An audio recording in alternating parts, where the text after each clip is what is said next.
There is a switch in your brain, a biological trigger that, when activated, transforms you from passive to powerful, reactive to relentless. It's not motivational fluff. It's not wishful thinking. It's neuroscience, and it begins with one habit. A habit so potent, it forges discipline at the cellular level. This isn't about doing more. It's about becoming more. Because once you rewire your brain for discipline, you don't chase goals. You embody them. And today, I'm going to show you how to flip that switch. Your brain isn't fixed. That's not motivational theory, it's biological fact. Every thought you think, every action you repeat, every experience you lean into or avoid, literally sculpts the wiring of your nervous system. This process is called neuroplasticity. It is the foundation of your potential. It is the scientific reason why you are not doomed to repeat yesterday. Your brain is plastic, not like a material, but like clay, shapeable, moldable, and constantly in motion. From the moment you wake up to the moment you fall asleep, your brain is in a continuous loop of adaptation. Neurons fire together and wire together. Repeated actions lay down pathways like trails through a forest. Walk the same path often enough, and it becomes easier to traverse. This is how habits are built, not just psychologically, but biologically. Your circuitry changes, your baseline behavior changes. You don't just do discipline, you become disciplined. And the power of this truth is that it doesn't matter where you're starting from. Whether you've struggled with motivation for a week or a decade, the brain doesn't care. What it cares about is repetition and intention. The myth that some people are just born disciplined or naturally motivated dissolves when you understand this mechanism. Discipline is not a personality trait. It's not genetic fate. It's circuitry. It's reinforced behavior. And every time you choose to act in alignment with your future self despite the discomfort, despite the doubt, you are literally strengthening those circuits in your brain. Each rep builds structure. Each repetition of focus, of grit, of forward movement, even when you don't feel like it, signals to your brain that this is the new normal. And your brain, designed for survival and adaptation, listens. Here's where it gets deeper. The more you practice a behavior, the less energy it takes to do it. Why? Because the brain becomes more efficient at anything you do frequently. Neurons that are activated together develop a stronger connection. Over time, what once felt impossible becomes automatic. That's the gift of neuroplasticity. It doesn't just help you change, it makes the change easier over time. But there's a catch. Your brain doesn't just rewire for the good, it also reinforces passivity, avoidance, and procrastination. If you routinely hit snooze, scroll instead of act, escape discomfort instead of embracing it, your brain encodes that pattern too. This is why people feel stuck. They've trained their brains, often unknowingly, to take the path of least resistance. But here's the empowering part. Just as the brain learned one way, it can unlearn and relearn another. It's not overnight, it's not easy, but it is possible, and more importantly, it's scientifically inevitable if you apply consistent, intentional effort. Neuroplasticity responds best to one thing: repetition under tension. When something feels difficult, but you do it anyway, your brain flags that moment as significant. It says, "This matters," and then it rewires. That's how change is forged, not in comfort, but in challenge. That's why discipline isn't born in ease, it's born in resistance. And with each exposure to that resistance, your brain adapts. When you understand that your identity, your habits, your willpower are not fixed, but flexible, everything changes. You stop trying to force discipline from thin air and instead begin the deliberate process of building it. Like a muscle, like a skill, you begin to see discomfort not as an obstacle, but as an opportunity to literally reshape who you are. And once you feel that change, even in the smallest way, it becomes addictive. You start to seek out the challenge. You start to crave the hard path because you're not just chasing goals anymore, you're changing your brain. You're becoming someone who does hard things, not because it's easy, but because it rewires you into someone unstoppable. Every day, your brain and body are in constant negotiation. One side wants comfort, ease, predictability. The other side, your higher self, craves growth, strength, and resilience. The difference between the two is defined by the choices you make, especially when no one's watching. And there is one choice, one habit, that triggers a profound shift in how your brain processes challenge: daily deliberate cold exposure. This isn't about trends or toughness. This is biology. Cold exposure, whether through cold showers, ice baths, or plunging into a cold body of water, forces your nervous system to adapt to short bursts of discomfort. It's intentional stress. It activates what's known as the sympathetic nervous system, your fight or flight response. But here's the key: by staying calm and still in the presence of that stress, you train your brain to override panic with control. And that control doesn't just exist in the tub. It begins to bleed into every area of your life. When you step into the cold, everything in your body screams to get out. Your heart rate spikes, your breath shortens, your skin tightens. But if you stay just for a few seconds longer than you want to, you send a powerful signal to your brain: I am in control. That moment, repeated daily, reshapes your stress response system. Instead of reacting impulsively to discomfort, you learn to respond deliberately. The more you do it, the more your nervous system adapts. That is neural conditioning in real time, but the benefits of cold exposure extend far beyond just grit. Cold exposure activates the prefrontal cortex, the region of the brain responsible for executive functions like decision making, planning, and, yes, discipline. By challenging yourself first thing in the morning with cold, you give your brain a neurological reset. It primes you to handle more pressure, more ambiguity, and more resistance throughout the day. It teaches your brain to find calm inside chaos, which is exactly what mental resilience is made of. Then there's the dopamine spike. But it's not the kind of dopamine you get from scrolling or sugar. This is deep, sustainable dopamine that rises slowly after the exposure and stays elevated for hours. Why is that important? Because dopamine isn't just a feel-good chemical, it's what drives motivation and sustained effort.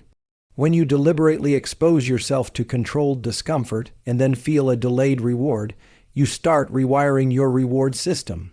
You stop chasing easy highs and start finding fulfillment in difficult progress. This shift is critical. It means you're no longer dependent on external rewards to stay consistent. The process itself becomes the reward. Deliberate cold exposure is also a masterclass in delayed gratification. There's no immediate payoff. It's uncomfortable from the start, but by doing it anyway, by choosing the difficult path voluntarily, you train your brain to prioritize long-term gains over short-term comfort. This is the bedrock of discipline, not doing what feels good now, but what creates strength later. And here's what's remarkable: it only takes a few minutes a day. Just 2 to 5 minutes of cold exposure can induce measurable changes in mood, focus, and stress regulation. But it's not just the cold, it's the decision to do something uncomfortable every day on purpose. That act of self-directed challenge builds neural pathways that say, I do hard things even when I don't feel like it. Over time, you stop resisting discomfort in other areas of life too. You make the call, you write the page, you show up to the gym, you stop waiting for the conditions to feel perfect. Because you've trained your brain that discomfort isn't a stop sign, it's a signal to engage. Cold exposure isn't about the cold. It's about becoming the kind of person who does what's hard, because what's hard is what rewires you. Discipline is often misunderstood. People imagine it as emotionless grit, the cold suppression of feeling in favor of rigid action. But real discipline isn't the absence of emotion, it's the presence of control.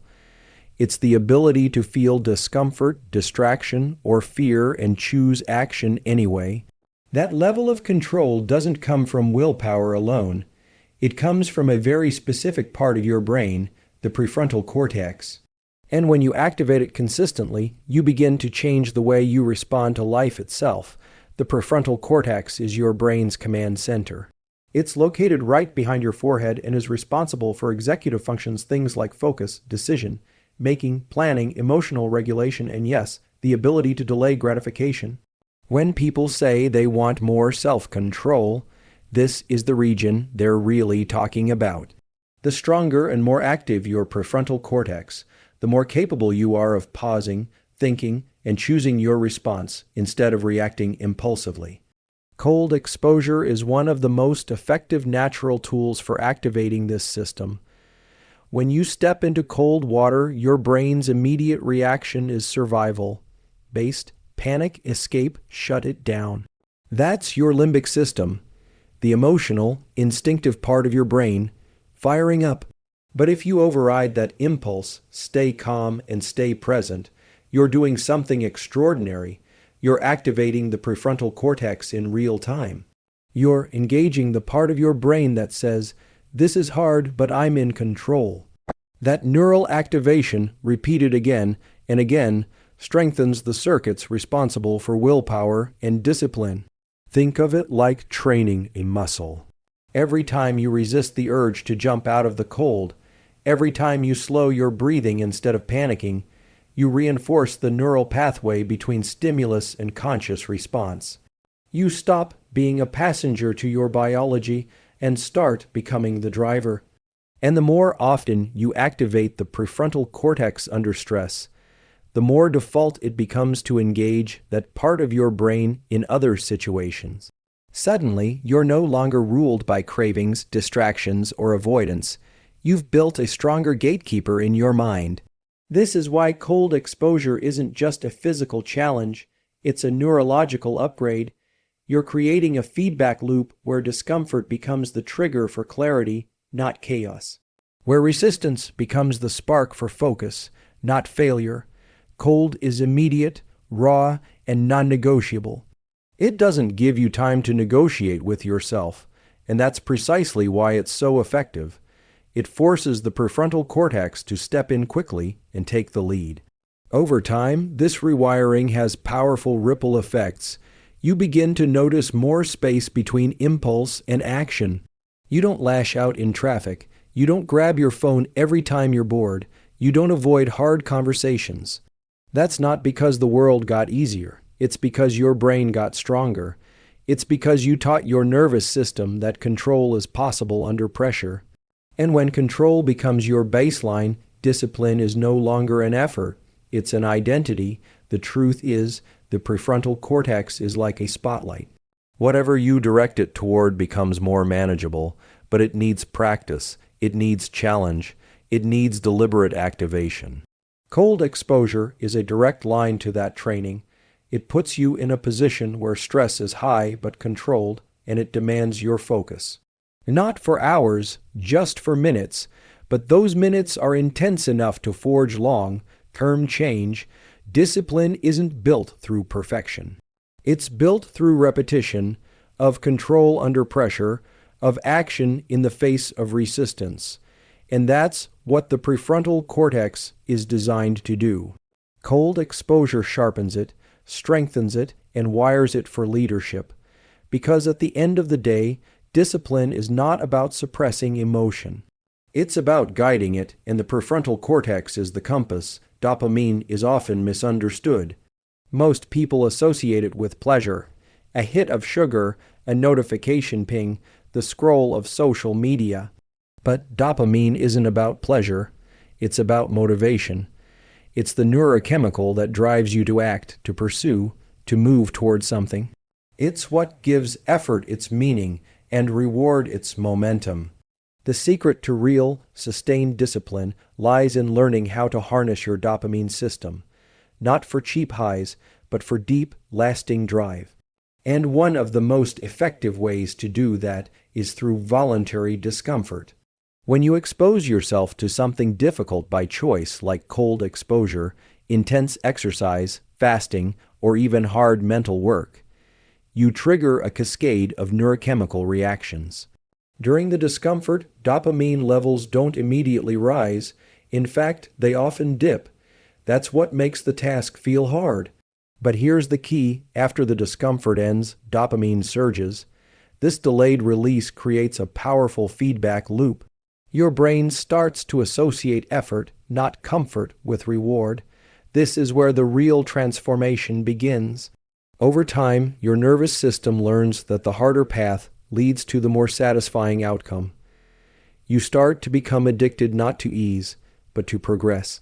And this is not just a mindset shift, it's a biological shift. You're rewiring your reward circuitry. You're moving away from the instant gratification loop that weakens willpower and building a deeper system rooted in resilience, drive, and long-term goals. This adaptation is critical in a world filled with hyper-stimulating, low-effort rewards, social media, junk food, binge watching. They hijack your dopamine system, giving you spikes without effort. But those highs are short-lived, followed by crashes that leave you feeling drained and unmotivated. You're left constantly chasing the next hit, never quite satisfied, never building momentum. Voluntary discomfort, on the other hand, creates the opposite effect. It demands effort first and offers reward after. That delay is what strengthens the system. It teaches your brain that real reward is earned, not given. Cold exposure is a powerful example of this principle in action. During the exposure, it's uncomfortable. Your body resists, your mind wants to escape, but once it's over, something remarkable happens. Dopamine levels rise, not just slightly, but significantly. Research shows that this increase can last for hours. That means the reward lingers. You feel more focused, more energized, more grounded. But more than that, you feel accomplished. That feeling is chemically real, and your brain remembers it. Each time you repeat that process, you reinforce the connection between effort and reward. You train your brain to expect dopamine after the challenge, not before. That's how you flip the script on how motivation works.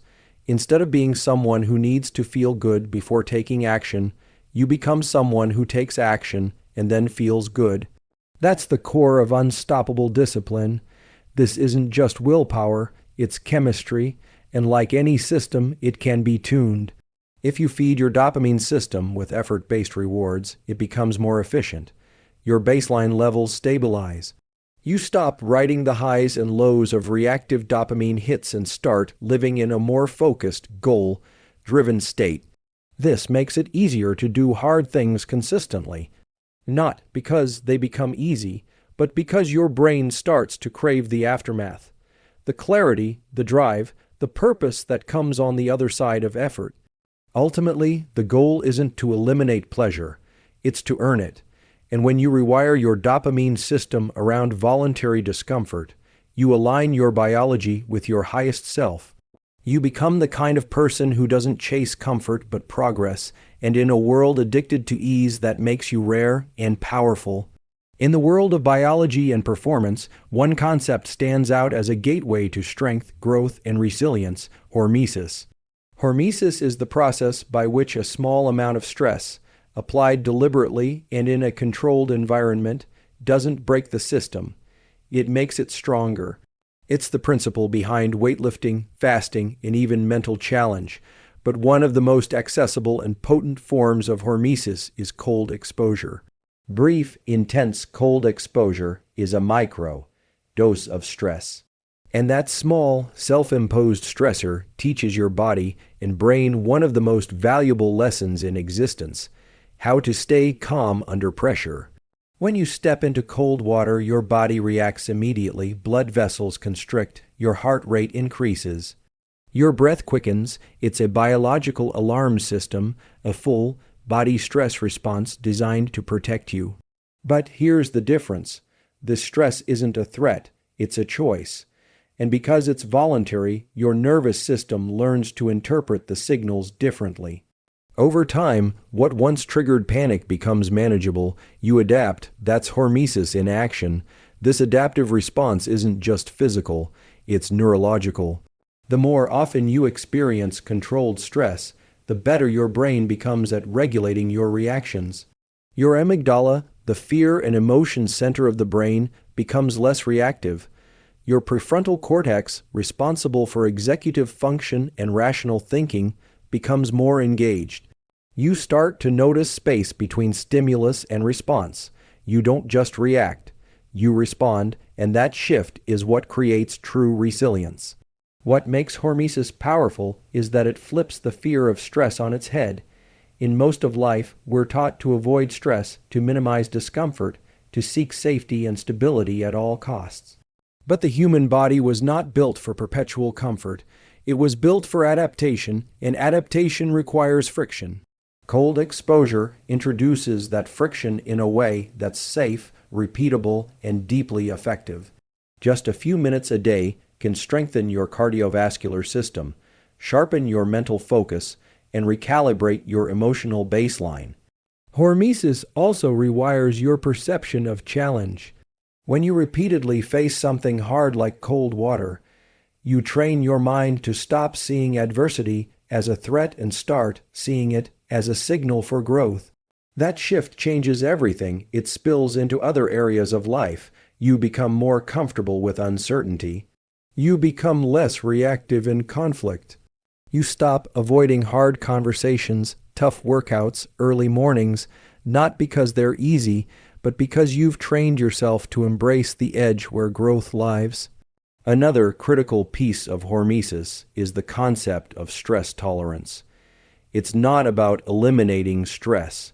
It's about expanding your capacity to carry it. People who practice cold exposure regularly report not just better focus and energy, but improved emotional regulation. They're less likely to be thrown off by daily frustrations. They recover faster from setbacks. Their nervous systems have been trained, through deliberate exposure, to remain steady under load. That kind of composure isn't just useful, it's powerful. And what's remarkable is how quickly the adaptation begins. Even after just a few sessions of cold exposure, your tolerance starts to shift. Your recovery improves. Your breathing stabilizes. Your confidence builds not because the cold got easier, but because you got stronger. That's the essence of hormesis. What challenges you today becomes your advantage tomorrow. So when you face the cold each day, you're not just building grit. You're training your nervous system. You're strengthening the very core of your being. You're sending a message to your brain that says, we don't avoid pressure, we master it. And that message echoes far beyond the ice. It becomes the mindset you bring into your work, your goals, your life. Hormesis isn't about suffering, it's about strength. Controlled stress is not the enemy, it's the teacher. And those who train with it become unshakable. Willpower isn't a fixed trait, it's a system. A set of neural circuits that can be trained, strengthened, and refined through consistent, repeated effort. And like compound interest, the gains are not linear. They build exponentially. One habit, done daily, is not just a behavior.